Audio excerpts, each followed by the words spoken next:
बातचीत करने के लिए हमारे साथ तीन खास मेहमानों का पैनल जुड़ा हुआ है। हमारे साथ पद्मपति शर्मा जी हैं, क्रिकेट एक्सपर्ट हैं।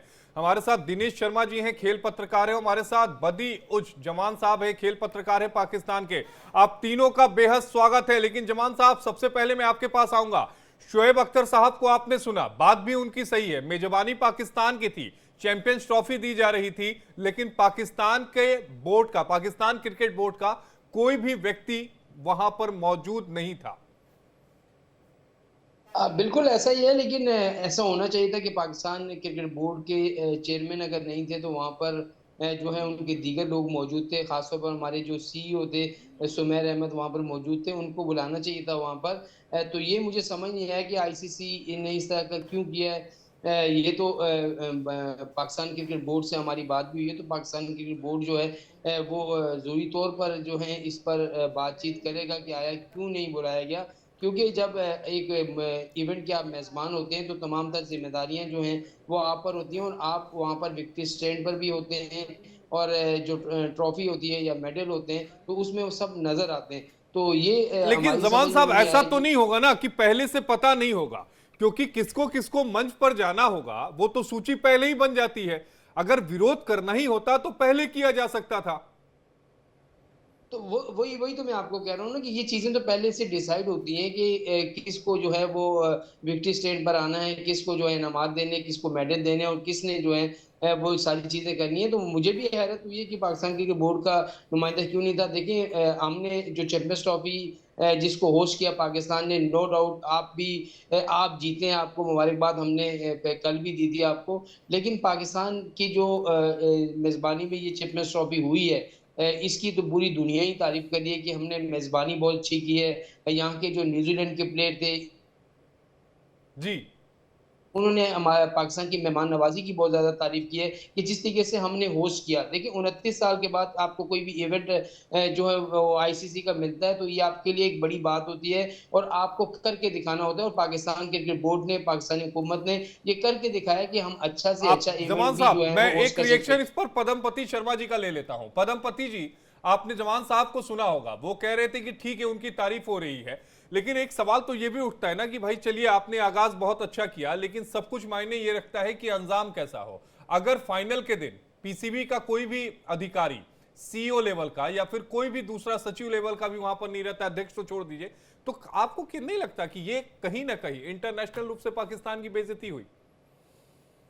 देखिए ऐसा है कि जहां तक मेहमान नवाजी का सवाल है, दो राय नहीं है। मैं भी मानता हूं कि पाकिस्तान से बढ़ के कोई मेजबान नवाज नहीं होता, मेहमान नवाज नहीं होता, दो राय नहीं है। मैंने इसका अनुभव किया है, इसमें कोई संदेह नहीं है। लेकिन एक बात बताइए, अगर एक बेटी की शादी होती है और अगर वधु पक्ष का कोई भी आदमी बारात के दरवाजे पर इकट्ठा दिखाई दे तो क्या बारात लौट नहीं जाएगी? हम्म।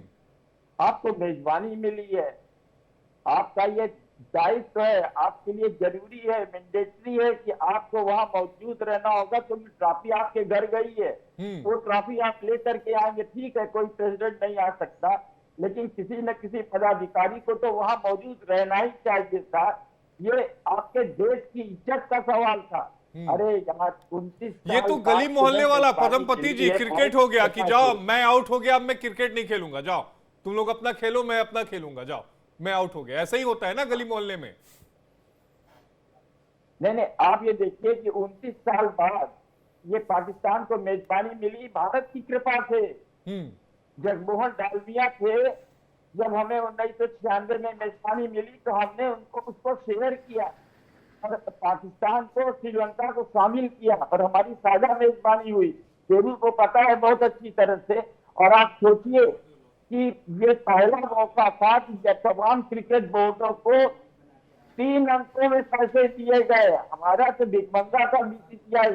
ये जगमोहन डालमिया की देन है कि उन्होंने लड़ाई लड़ी सुप्रीम कोर्ट में और दूरदर्शन के एकाधिकार के खिलाफ, और प्रसारण अधिकार हमें मिला। मुझे याद आता है कि 150 करोड़ से ज्यादा पाकिस्तान को मिला था। और आप ये कर रहे हैं, शर्म आनी चाहिए।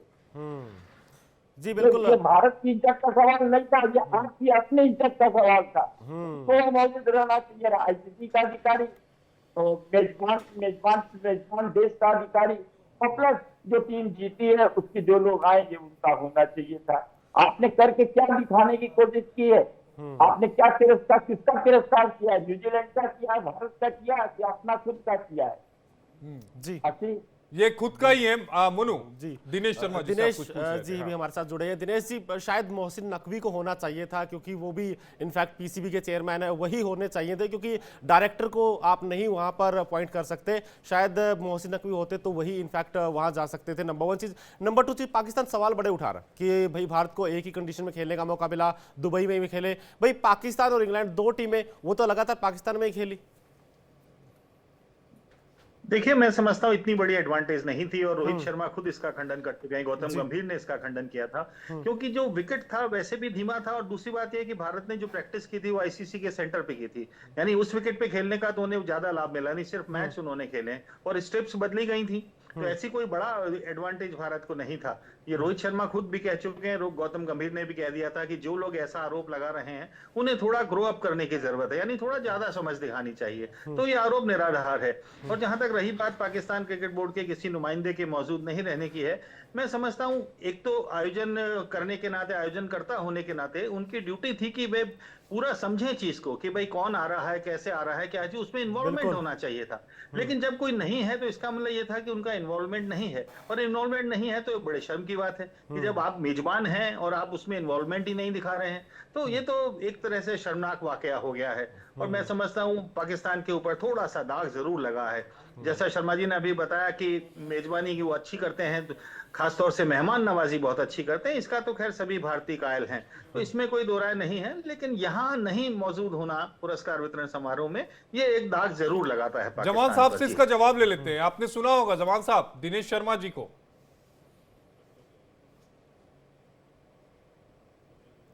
शायद नहीं हमारे साथ।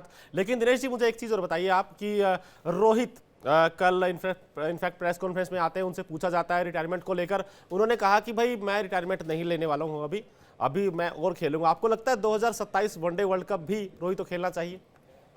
तो नहीं खेलना चाहिए मुझे। देखिए, आगे उन्होंने फ्रंट आकर पे लीड किया है सब टीम को, इतने अच्छे सारे जो कॉम्बिनेशन बनाया है उन्होंने, और एक तरह से भारत को कैसी क्रिकेट खेलने की रोड मैप तैयार किया है, और खासतौर से मैनेजमेंट की भी बैकिंग उन्हें अच्छी मिली है, गौतम गंभीर कोच की बैकिंग अच्छी मिली है, तो एक एक प्लान के साथ भारत चल रहा है, और इतना अच्छा कॉम्बिनेशन अभी दिखाई पड़ रहा है अपने को, नए खिलाड़ी, बेंच स्ट्रेंथ बहुत अच्छी है, तो क्यों नहीं उन्हें और जारी रखना चाहिए। खुद अच्छी फॉर्म में है, और अगर आप उनकी पारियां देखें, आप कहें छोटे स्कोर रहे हैं, तो वो छोटे स्कोर नहीं है, वो स्कोर इसलिए हैं कि उन्हें एक टेम्पो सेट करना होता है ओपनिंग में आकर के। लेकिन दिनेश शर्मा जी आपको नहीं लगता कि कल जिस बॉल पर वो आउट हुए रचित रविंद्रन की, उस शॉट को खेलने की जरूरत नहीं थी उस समय?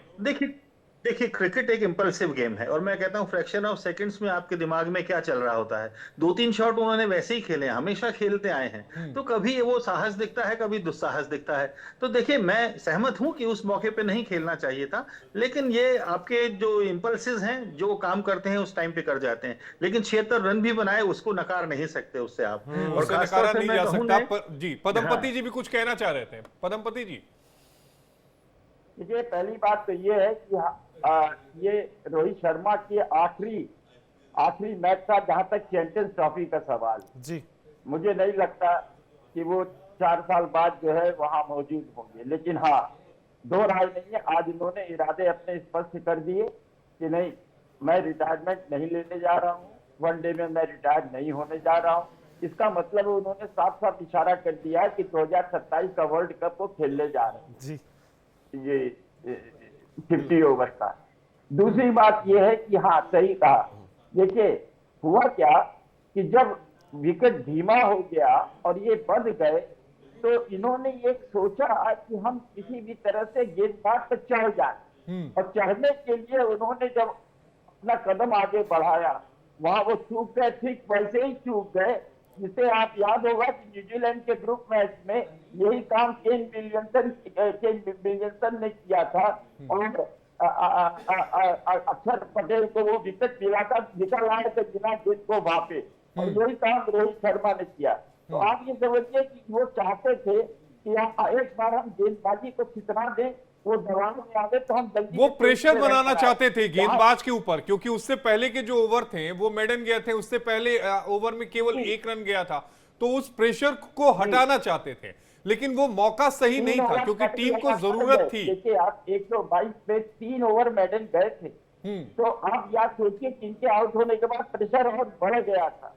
हम तो हर साथ कहेंगे आपके अय्यर को और अक्षर पटेल को कि इन्होंने बड़े, जिसको कहना चाहिए कि बुद्धिमत्ता से, बड़ी चातुर्यपूर्ण ढंग से बल्लेबाजी को जो है कैलकुलेटेड ढंग से बल्लेबाजी को आगे बढ़ाया, सिंगल्स का भरोसा किया और जब ढीली गेंद उनको मिली उसका इंतजार किया और उस पर रन बनाए।